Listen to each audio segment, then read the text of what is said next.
Tonight on CTV News at 5. Prices in general have increased somewhat dramatically, actually, and consequently, everything in there has gone up. Shopping cart shock. Putting food on the table will cost you even more than it did a year ago. I think it's too good not to succeed in some fashion. And the big Turnip Jubilee, a new variety show, gives Atlantic Canadian music and musicians the spotlight. What you see is what you get. This is amazing. Plus, model behavior. This railway museum is right on track, taking visitors on a trip through time. Increasing cloudiness overnight and rain beginning before the morning. Live from the Maritimes News Center, this is CTV News at 5. Good evening and welcome to CTV News at 5. I'm Maria Penopalis. Thank you for joining us. First at 5 tonight, checked out. Tomato, whatever you call it, the price has skyrocketed over the last year, and other staples will cost you more too. As CTV's Vanessa Wright shows us, as grocery bills climb, Maritimers have been forced to cross some items off of their shopping list. Hi, Vanessa. Hi, Maria, that's right. And food inflation is not going unnoticed by Maritimers. In fact, some say grocery shopping has become a dreaded part of everyday life now that simple items are much higher than they used to be. If it feels like everything at the grocery store has gone up, you'd be right. When we were younger, we couldn't carry home $100 worth of groceries, but we can today in one bag. While Canadians saw some relief in June when overall inflation took a dip to 2.8%, it's been a different story for food inflation. Because for 17 months now, food inflation has surpassed inflation. And so when you're living your life, you're paying for certain things. And when you go to the grocery store, prices are increasing much faster at the grocery store. Which means supermarket staples like chicken and bread are more expensive. Not to mention the price of produce is higher than it was this time last year. Attention is slowly shifting from the meat counter to produce, tomatoes, carrots, onions. Tomatoes in particular up over 30%. Key ingredients for many restaurants now left in limbo, trying to decide whether to raise prices or wait for the market to cool. We don't know what that norm is. Our pricing has already been set with our menus. We can't really afford to go spend another $4,000 or $5,000 to print new menus on it and then to see the price go down and of course be unfair to our guests and so on. Like many other business owners, he worries food inflation will impact how and where consumers spend their money. And the fear is it going to push people away from coming out to eat at their favorite spots? As for what's causing current food inflation, that's due to energy costs, of course, because of the price of diesel. That's obviously impacting the price of produce. And the currency is also a little on the weaker side right now. Everything is bought in American dollars. Making a trip to the grocery store a nightmare for Maritimers, especially those trying to keep a healthy diet. It's the necessities of life, the things that are the most healthiest to keep us prolonged in life, and it's the most expensive things on the shelves these days. And Maria, this all begs the question, what is a good buy these days? Charlevoix says dairy products have been pretty stable. Things like cottage cheese, yogurt are all good options right now, Maria. Oh, some food for thought there for us tonight. Thank you, Vanessa. CTV's Vanessa Wright for us in the news center. And speaking of prices, let's head over to the anchor desk where Todd Battis is standing by with more, well, money matters, I guess. Yeah, I'm sure everybody's heard it by now, Maria. This is not going to make folks feel any better about things. The latest tariff threat by U.S. President Donald Trump could potentially cost the Canadian economy almost $30 billion if they do go through on August 19th, as he is threatening. The potential deadline is, of course, in August, so there is some time to work things out. Among the questions is how would maritime businesses be impacted? We'll take a look at that at 6. Moncton police had made several arrests for unsafe driving on Saturday night. Large crowds gathered on Mountain Road watching cars racing up and down the road, burning rubber. You can see the end result there. While not a sanctioned event, this did happen on the same weekend as the Atlantic Car Show, and police are warning This will not happen again next year. We'll hear from them in your newscast. We have another act of vandalism to tell you about at Halifax's public gardens. A weeping beech tree has been damaged. It's the second time that tree in the garden has been targeted. Almost 4 years ago, you'll remember more than 30 trees were hit by vandals. We'll talk about that from the park at 6 o'clock. Brianne Foley in now for Kayla Mitchell in the Weather Center. You've got a story about heat, but that's going to shift to rain, huh? Yeah, we did see a lot of sunshine in the region today, Todd. However, we are going to see some increasing cloud cover as the night continues. And yes, that rain that I have been talking about is pushing its way into the region, bringing with it some significant rainfall as well. But as we take a look here at current temperatures, like Todd said, heat is impacting into the region right now. We're seeing a little bit of a cool down along the Bay of Fundy coastline, especially in the Graham and Ann area. And that is going to be a continued trend, although we will have some stickier temperatures with this low pressure system coming in tomorrow. So very high humidex values in comparison to those numbers. We have a special weather statement in effect. We could see heavy rain from 30 to 50 millimeters of rain throughout Nova Scotia. And then we do have 2 yellow level alerts in effect as well. So rainfall warning, heavy at times, 40 to 50 millimeters, pooling. We could see heavier downfalls, especially when thunderstorms are active. That's going to be around the early hours of Thursday morning. Taking a look at our sustained winds, we are seeing significant sustained winds at this time and increasing gusting winds, of course, as this low pressure system moves into the region. But I will have a full look at that weather coming up in just a bit. Maria? Thank you very much, Brianne. We will see you in just a bit. Right now, though, few places are hotter than your parked car on a scorching day. CTV's Pat Foran has some timely advice to cool it quick. The first thing to know about quick cooling is that it's not the time to use your remote start because you won't do much to cool down your car and you'll be wasting fuel. Your car's air conditioning works much better when you're actually driving because the faster the engine turns, the faster the AC compressor runs, which lets the system cool more effectively. Your best option, start driving. Turn on the air conditioner and open all the windows for 10 to 20 seconds. Next, crank the fan. Once cold air starts flowing through the vents, roll up the front windows, but keep the rear ones cracked open for another 10 to 20 seconds to pull the cold air to the back of the car. Adjust the AC temperature to its lowest setting and make adjustments to the fan speed and direction to keep you comfortable. This will actually make the AC efficient, will dry out the air more, and can save some fuel. And if you have passengers in the back seat, make sure you turn off recirculation mode so the air in the back doesn't get stale and hot. Another tip, if you've got a newer car with an auto start-stop system, you may want to turn it off if you can. This feature saves fuel by shutting off the car's engine when you're stopped, but it may also shut off the car's AC compressor, something you'll want to keep running while you're stuck in stop-and-go traffic. And when you get a chance, check your cabin air filter to make sure it's clean. A dirty filter prevents optimal airflow, and on a hot day, you don't want anything between you and that sweet cold air. Pat Foran, CTV News. Thank you very much, Pat. All right, time for our first break here on CTV News at 5. But first, a preview of our next story. A local music and production company is hoping to land a TV deal for their musical variety show, and it's shining a spotlight on some of the top musical talent across our region. That story's coming up. It's time to register your rig for the 2026 Big Rigs, Big Hearts, Big Results Convoy. Get your crew together and participate in this day of fun for Special Olympics. The 15th annual convoy rolls through Dartmouth October 3rd. Visit truckconvoyns.ca. Welcome back. A Made in Nova Scotia musical variety show hopes to strike the right chord and score a television deal. CTV's Jesse Thomas has more on the potential of the Big Turnip Jubilee.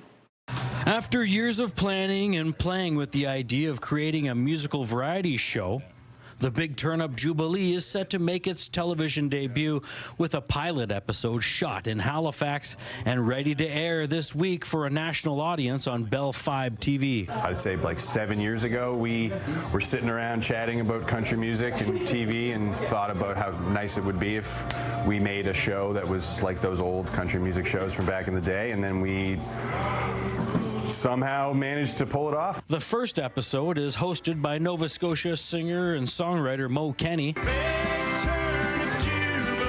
The episode was filmed in front of a live studio audience at Halifax's Lighthouse Arts Centre and features performances by Juno Award winner Joel Plaskett and Canadian Folk Award-winning duo Mama's Broke and others. It's reminiscent of shows like the Grand Ole Opry or Austin City Limits. The team behind the Big Turnip Jubilee says it's more than nostalgia. It's about giving Canadian musicians another stage to reach audiences across Canada. This is really important. We need to have more promotional opportunities for our local musicians, and this as well, this funding helps promote and support musicians themselves. This Thursday's debut is a major mark for the production team. They believe the show works as a series. More shows will largely depend on viewer response. They know there's a lot of competition out there in the TV production world. You know, only so many projects can get greenlit at one time, so you have to kind of really rise above and prove that your idea is worth the investment. And if all goes well, the producers hope to see more Atlantic Canadian musicians and those from across Canada performing on their program for viewers at home like you. Jesse Thomas, CTV News, Dartmouth. Yeah, viewers like me who want to see that. Yeah. So the point is, when you watch this, if you love it, you need to let them know that you love it so that they can keep on making more episodes. Oh, I love to see it. Absolutely. You know what I love to see? The sunshine. What a gorgeous day it was. Nice breeze, too. Yep, a little bit breezy, but beautiful and sunny, and a nice way to spend some time near the water today. Yeah, why not? Including here at Lake Micmac, where it was sunny with, like you said, Maria, a beautiful breeze for today. We will have a look at your full forecast coming up next.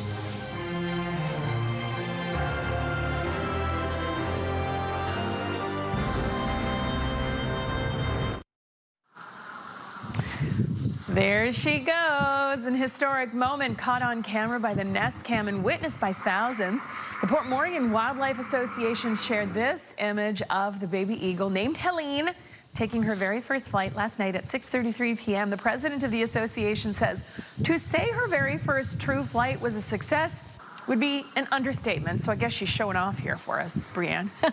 The Wildlife Association says Helene will likely return to the nest to rest and feed for a while. Then she'll strike out on her own. Oh, well, she had a beautiful night for her first flight, Maria. Didn't she? Yeah, and that's what we're talking about now. Some weather that you've been keeping an eye on. We've been lucky to have a few days of sunshine, but as with most things, what goes up must come down. All good things must come to an end. Yeah. Whatever cliche turn of phrase you want to use, Maria. Yeah.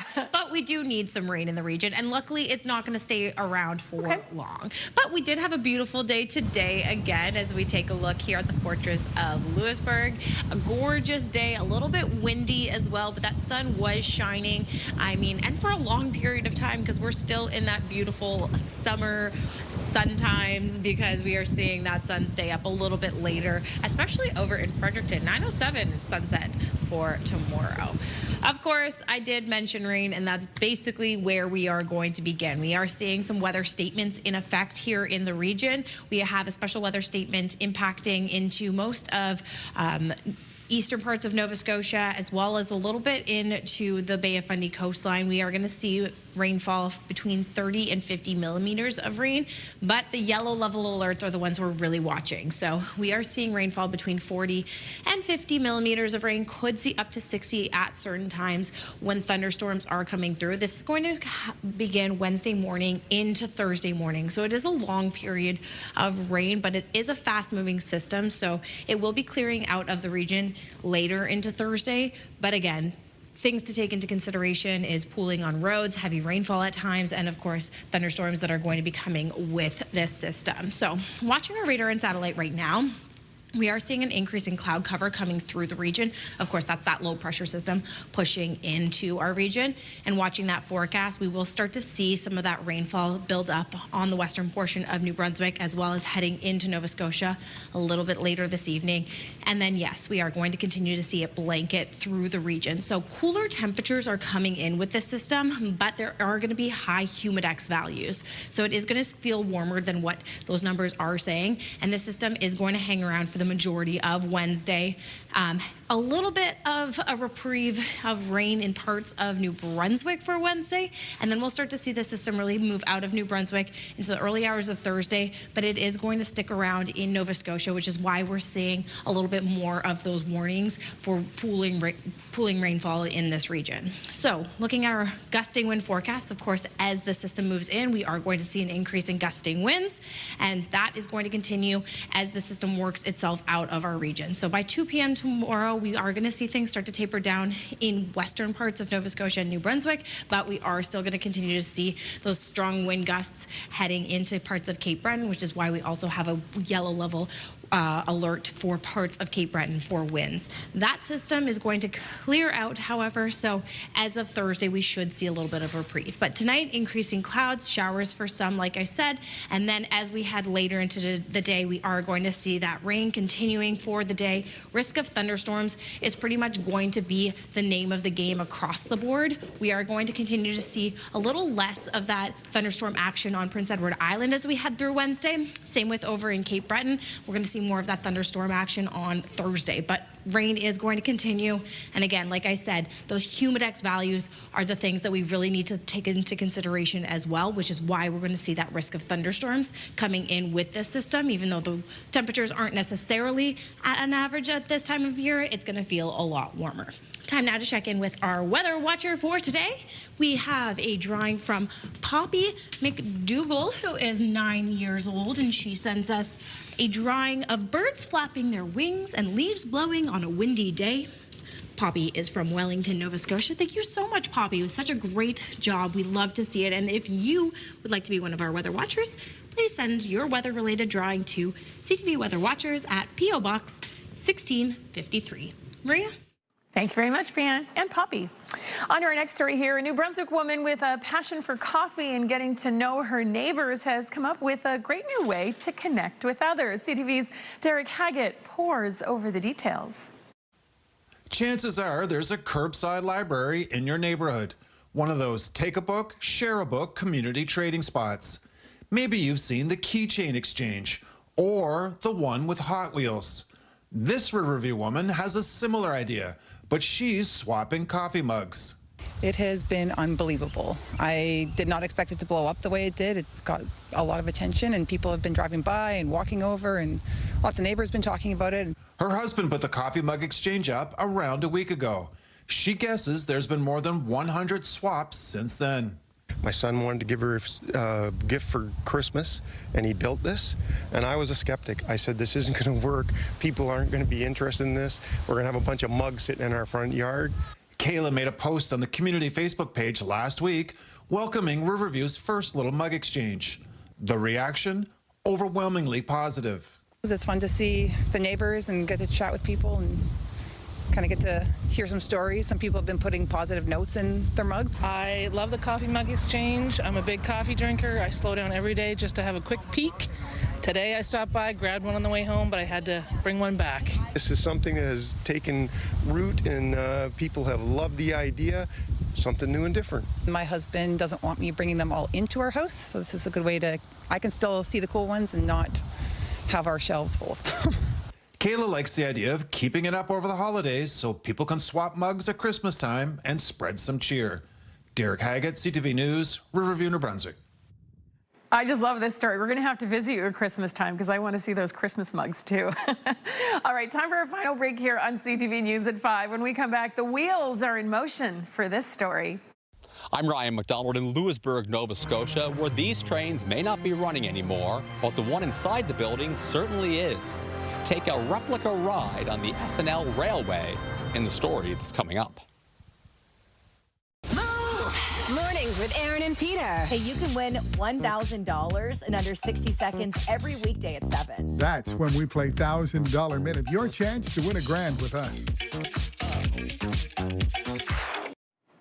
Welcome back. So we hit the tracks, or the model train tracks, for our final story of the evening as CTV's Ryan McDonald shows us an amazing replica of the old railway route between Louisbourg and Glace Bay brings history to life.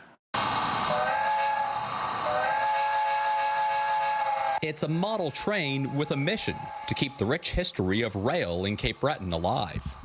It covers basically the whole layout of the SNL Railway. That would have been, well, 50 years ago, 60 years ago. This large diorama inside the SNL Railway Museum in Louisbourg recreates the approximately 63-kilometer rail journey that used to be made regularly between Louisbourg and Glace Bay. The train chugs on past mock-ups of an old coal mine. It goes over bridges. And of course, through tunnels. Fergus Francie, after a long career in the Canadian Coast Guard, has more time these days for his other passion, model trains, and he spent years helping build some of this set. I think I've got about 500 trees on this layout that I made by hand. I came back to work again about a year ago, and I kept on going, made the coal mine, the Myra Gut Bridge, the road bridge is another one of my creations. But again, a lot of people have had their hands in this. It blows me away. It blows everybody away. The idea for this was first floated about 23 years ago by members of the Sydney Railway Club. This is the first summer the completed model has been fully open to the public. It's something that every school system should bring their kids here and see what we've done here. Of course, rail in Cape Breton has been largely a thing of the past for more than a decade now, and whether or not real trains will ever hit the tracks on the island again, this piece of history in miniature brings what those days might have been like back to the present. What you see is what you get. This is amazing, an amazing adventure. I'm glad I've been part of it. Ryan McDonald, CTV News, Louisbourg, Nova Scotia.